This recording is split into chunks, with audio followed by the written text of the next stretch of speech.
नहीं हम लोग इसको आपका तो लाइव जा रहे हैं ना, वहाँ से ले लो पावर पॉइंट क्योंकि ये हम लोग करेंगे तो हमारा यहाँ बीच में आराम से हाँ और आगे में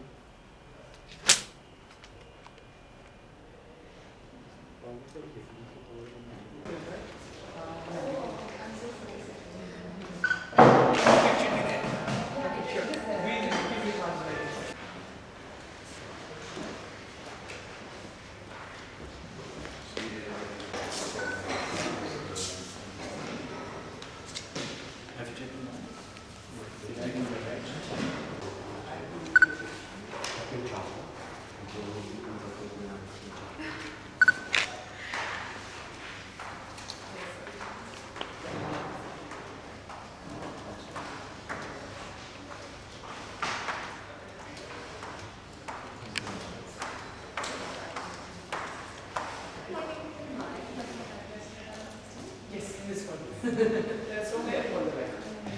And you can only see that.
पीछे है ना मैं ला रहा हूँ कितना पैकेट है 2 पैकेट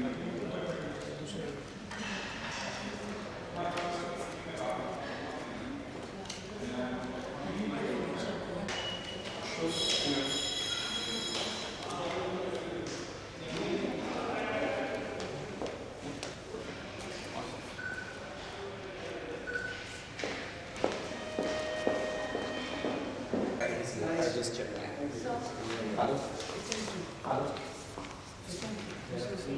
हेलो आप वेट करो वहाँ आप वेट करो पीछे से पूछो ना जिक्र sir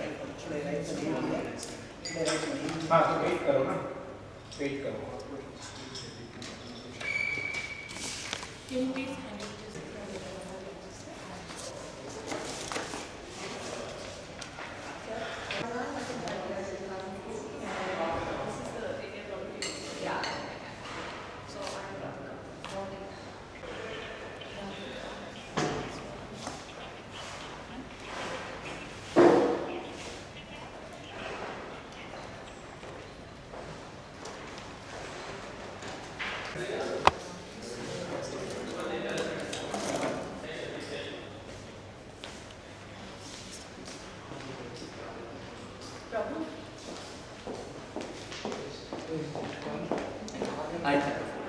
I was also in the Great. Everybody knows you. Yeah. So No, that's a win. intellectual side, one could probably argue. Of course, like, but we know you as the author. It's not a substantive issue, but we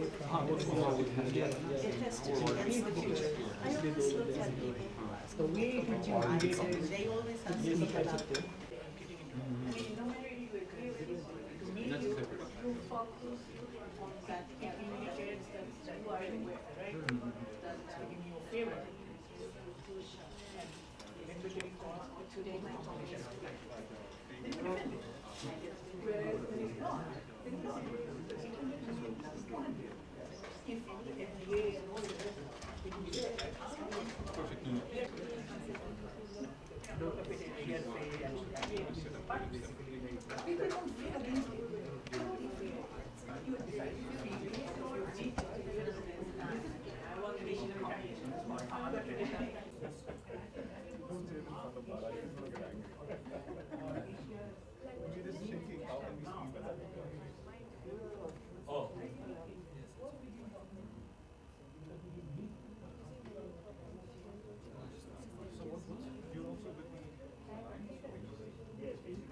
Good morning, everybody, and a very warm welcome to the second India Property Rights Conference organized by the India Property Rights Alliance, created by India Institute.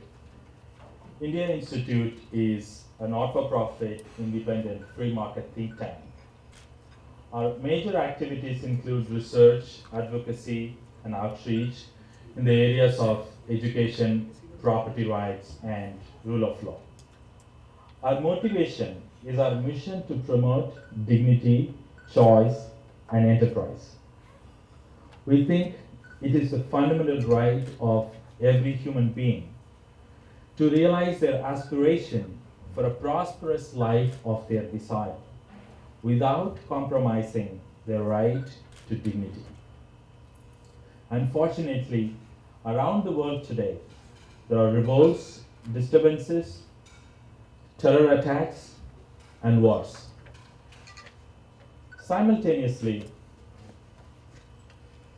there is acute poverty in several parts of the world, and that has again resulted in violence, oppression of one set of people by another, civil war, and lack of natural justice. At one level, it is possible to say that the underlying reason for these disturbances is the failure of the state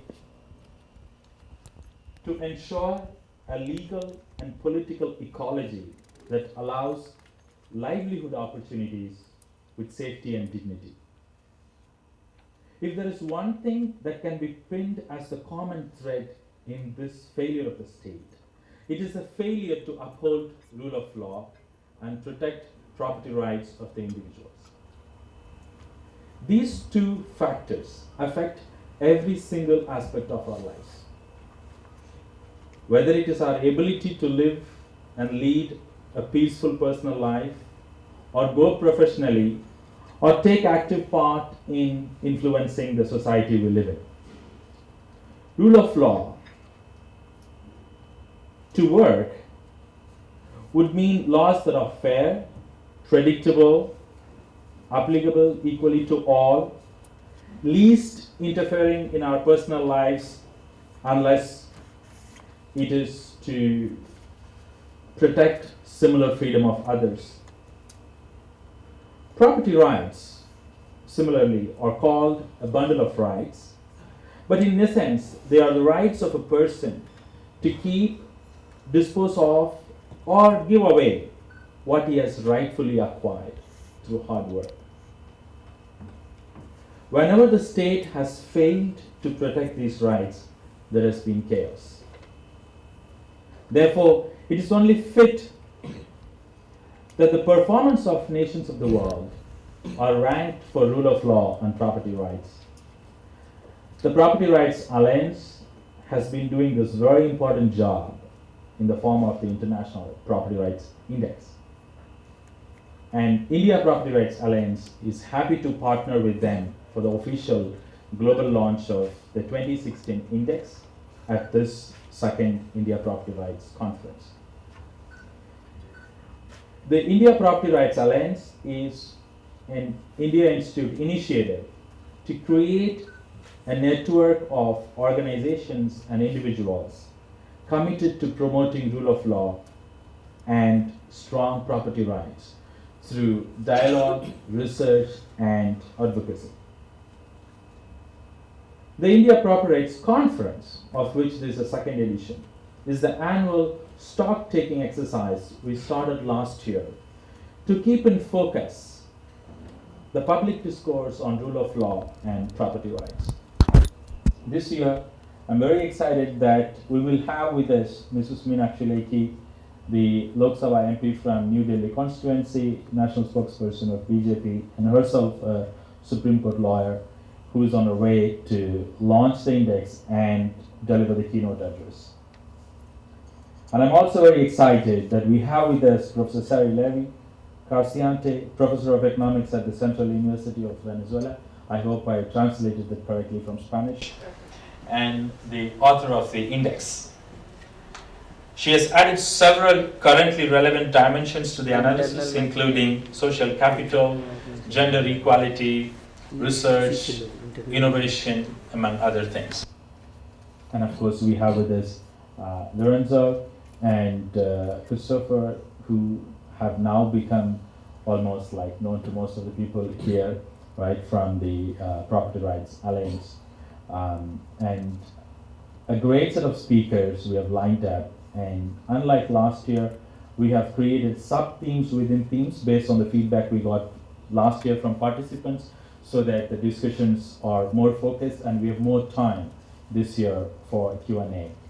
I once again welcome you all to this conference and assure you that we will try to put up a great show. Thank you.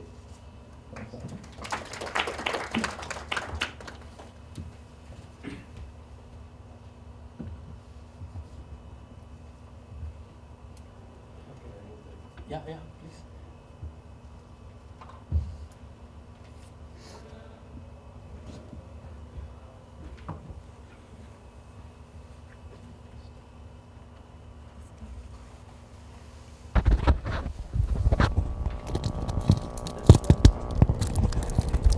I want to also welcome all of you on behalf of Christopher Butler, he's a co-founder of Property Rights Alliance. Thank you so much, Bala, for organizing this second National Property Rights Conference, and also as a property right, we are very honored and proud to be part of the India Property Rights Alliance. We are also, it's a pleasure to have among the keynote speaker Congresswoman Meenakshi Lekhi, because this is a great sign and importance about what we are doing in the international level. Before starting introducing Sara Levy Carciante, she's a professor and author of the index, I want to explain a little bit about the background of Property Rights Alliance, what we are doing at the international level. We found the organization in 2005, it's based in Washington, D.C. Our main goal is to advocate for the protection of rule of law, property rights, intellectual property rights around the world. We partner with Hernando de Soto, is the Peruvian free market economist that is spending his entire life in advocating for property rights, especially in developing world. Every year we publish the International Property Rights Index. We develop the index based on the Hernando de Soto studies. We organize during the year policy conference, coalition letter, and also when it's possible, we partner with at the international level with our partner organization, like for example India Institute or Liberty Institute, run by Baron Mitra. We believe that property rights are human rights. According to Article 17 of the Universal Declaration of Human Rights, we believe in 1948, we really believe that everyone has the right to own property alone as well as in association with others, and no one shall be arbitrarily deprived of this property. So this is our core message about why we care about property rights. Why an index? We thought in 2007 there was a need to have a policy tool able to provide a benchmark about the protection of property rights as a general system around the world. So we developed this index, able to analyze and to collect data according to the protection of property rights for the majority of the countries around the world. Just a brief overview. The first edition was published in 2007, again thanks to the partnership with Hernando de Soto, also president of Institute for Liberty and Democracy, based in Lima. We, this year, this is the second time we are partnered with Professor Sara Levi-Carcente. She was also the author of the 2015 index. And we measure 3 components and 10 items. We partnered this year with 102 think tanks covering 70 countries. We also published 6 case studies.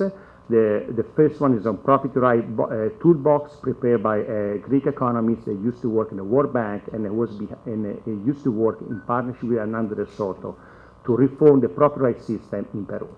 We also a case study in blockchain in Honduras, Indonesia, Egypt, and also for the second year we have a special case study about property right and religion, and this time we published a property right from an Islamic perspective. And also we have a case study about IP in emerging markets. We analyzed this year 128 countries. Just a background about Professor Levi-Carcente. She's a PhD in development studies. She's a former Dean of Economic Department of the Central University of Venezuela. She's also a scientific board member of the International Institute of Advanced Economy and Social Studies in Italy, and also academic board member of the CEDIS, the main think tank in Venezuela. Last but not least, she's also a senior fellow at the Boston University.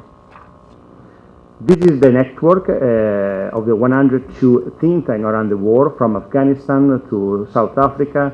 We basically partner, we work on average with 15 of them every year. They work organizing policy conference, preparing case studies. We always try to discuss with them and to try to find what is the new trend in terms of property right or IP, for example. Just a quick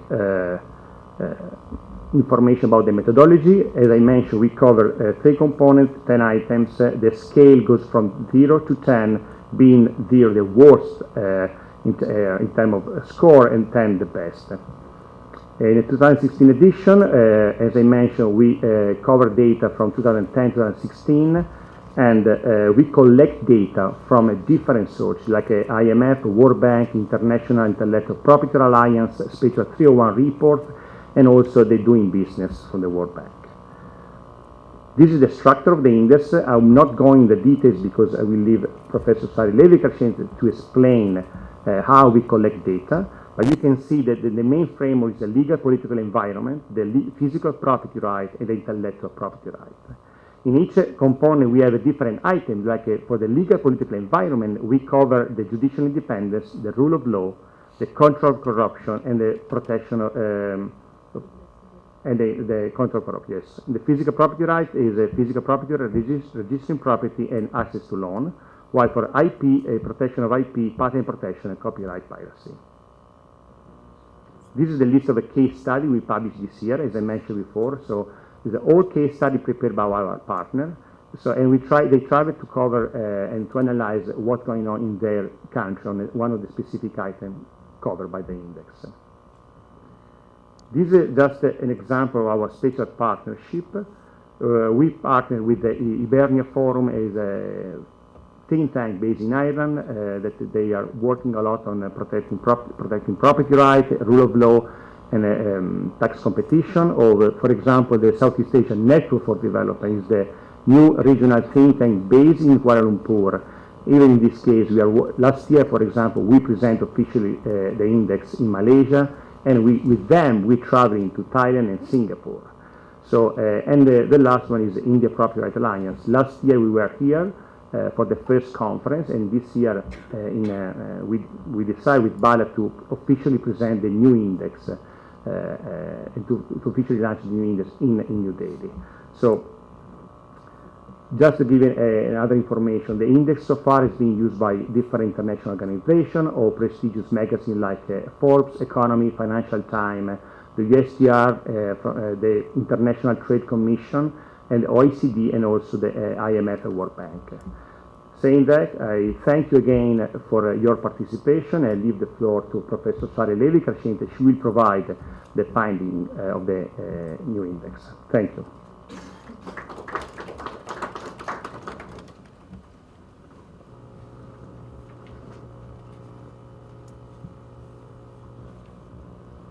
Yes, this is yours. Yeah, I think so. No.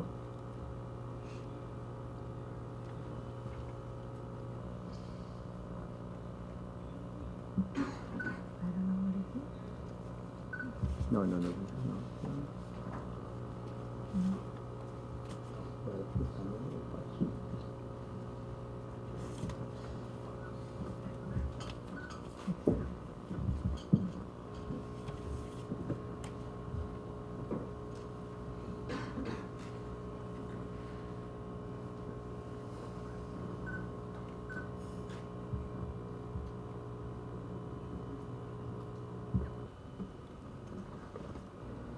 Good morning, everybody. And again, let me thank the organizer for having me here and for you to be here listening the results of the International Property Rights Index in its 10th edition, 2016. Well, as we've been, it has been said by Lorenzo, the most important thing of an index is to understand the importance of what it's measuring. And of course, property rights, as we do know, are generally associated with appropriation of material goods. But it's important to highlight that they have a far greater scope. They refer to values and principles that are close of the real important thing, which is the appropriation of individual freedom. And that individual freedom is what we want to encourage in all the humankind. So individual freedom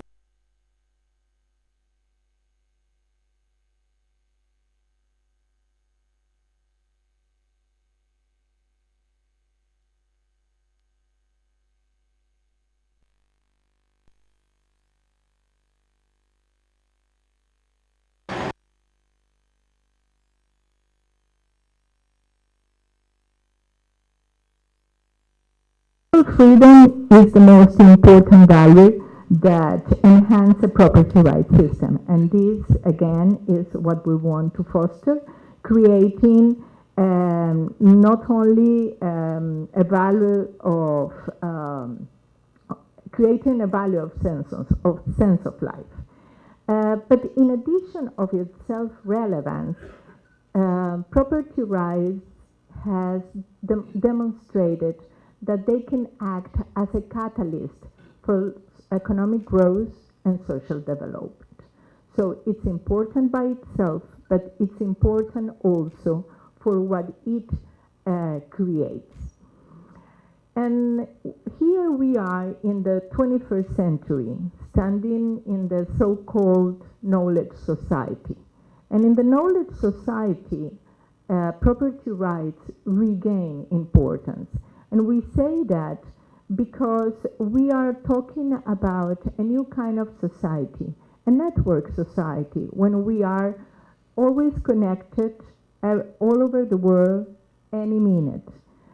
And in that kind of society that we call complex societies, the underlying institutions are really the most important things. We may not be able to evaluate all the results of a complex society because we know they are sensitive to initial conditions. However, the underlying institution talks a lot about how that emergent behavior is created. That's the importance of institutionality, and among institutions, property rights are one of those really relevant to create a better society. So having said that, one of the most important things when we want to achieve a goal is to evaluate it in time and space. And that is the reason the index was created. Yes, we are, okay. So as Lorenzo was telling you before, the index has three components: the legal and political environment, the property right, the physical property rights, and the intellectual property rights. The legal and political environment provides an insight into the impact of stability and the rule of law. That means that we measure legal political environment as in a broad scope. It has a huge impact on the two forms of property we are measuring, which are the physical and the intellectual property rights. Each of these components has few items. For example, the legal and political environment has 4 of them: the judicial independence, the rule of law, the political stability, and the control of corruption. In the physical property rights component, we measure in a qualitative way how people think, how well protected are property rights, but we also want to know how fast and how easily you can register your property. Or if you do not have a property, you may ask to access, for example, for a loan to have it. So how is the access to loans is also used in this component. In the case of intellectual properties, we also have a measure, a qualitative measure of how the people of the country think these properties are protected. And we also want to see how is the patent protection or the copyright privacy. These are the other 3 elements that we use to create the intellectual property rights. Here I can show you where from where we collect the data. And as you can see, we include World Bank governance and doing business indicators, World Economic Forum Global Competitive Index, the BSA Global Software Survey, and the patent protection data created by Ginete Park and updated only by Park. So we collect this information. This information is totally available on the web, but simultaneously all the information of all the items and of course of the components and the result of the index are also available in our web page. If you want historical information, we can also send it to you. And Lorenzo, I'm sure he will be very glad to keep in touch with you for that. Okay, having said that, we use the 3 components with the same weight to create the index. So we add the 3 components and we divide it by 3. So we give to all of them the same importance. You may say, well, one of them is more important than the other, but sometimes you see that some components are more important in some kind of societies than in other, or you may have to do some give some more weight in one moment of your history than in other. So we decided to weigh them equally. That's the reason. And also, as it was said, we collect data from different databases, so they come on different scales. So our first job was to rescale all the data in a way that all goes from 0 to 10, worst to best. Actually, after making the scores for the countries, we also rank it. And to reduce, and actually we got it completely. We don't have any ties, that was our goal. We use all the decimal in the calculation. That is because sometimes you see in the index that when you download it, you will see as they keep 3 decimals, you see 2 of them that maybe they are the same numbers, but you see the one is on the top of the other. It's because the 4th of the 5th decimal is in that order. Okay, so this year we have 128 countries including, and we include, and this is important to say, we include countries only according to enough information available. That means that for calculating the index, we need that in each component, each country has at least 2/3 of the items, okay? And of course, it has to have the three components. So that's the reason for what we include or exclude a country. The reason is only availability of information. This year we included 5 countries. Those are Angola, Burkina Faso, Libya, Puerto Rico, excluded those countries, Puerto Rico and Yemen, and included Benin, Bosnia-Herzegovina, Ecuador, and Liberia. Here you have the results. You may not see it quite clearly from where you are, but you can see it quite clearly on the website. So I invite you to check it out. So, but let me focus on the top, only on the average of the whole world. This year we have an index average of 545, which, and having the stronger component is the physical and political component with 587, followed by the intellectual property rights 533, and the legal and political environment is the weakest component with 513. These levels in all the world as an average has improved from past years, not only as an average, but also the minimum and the maximum. The minimum this year is 527, and last year was 520, and the maximum last year was 530. I lost the number. It was Finland. Yes, but I don't remember. It was 832, and this year is 838. I'm sorry, I was so confused with so many numbers. Okay, so we also ranked countries by quintile, so we can figure out how this composition is placed. And we can see that in the first 3 quintiles, we have more or less the same amount of countries that in the 2 top quintiles.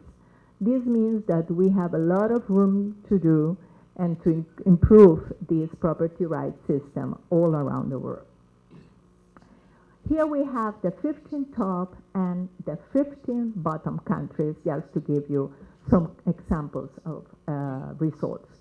On the top we have Finland, which is again by a second year the first, which tops the list, followed by New Zealand, Luxembourg, Norway, Switzerland, Singapore, Sweden, Japan, Netherlands, Canada, Denmark, Australia, Hong Kong, United Kingdom, and the United States. Those are the 15 countries this year. If you focus on the graph, you may see that the taller column is always the blue one, and the blue one is the legal and political environment. This gives us a first hint of the index that when countries have strong, robust legal and political environment, this element pulls the other 2. If you focus on the bottom countries, you will see that this column, the blue column, is the lower one. On the other hand, in the bottom countries, we see that the red column, which is the physical and property right, is the stronger one. This does not mean that we have to weaken it. What means is that we have to strengthen the other 2.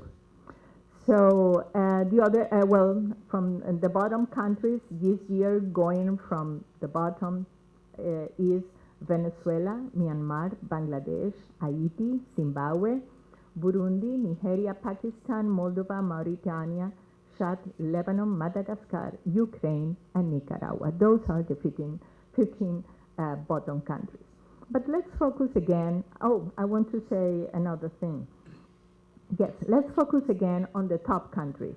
we may see, if we compare from the past year and this one, 2015 and 2016, that those 15 countries are the same. Maybe they move a little bit to the top or a little bit down, but they keep on the top. It seems to be that when you reach this kind of strength, you keep it, and that's maybe a good information. So the point is how to get there, and that's a few things that we have to deal with. So again, we try to see how countries are behaving all around the world. So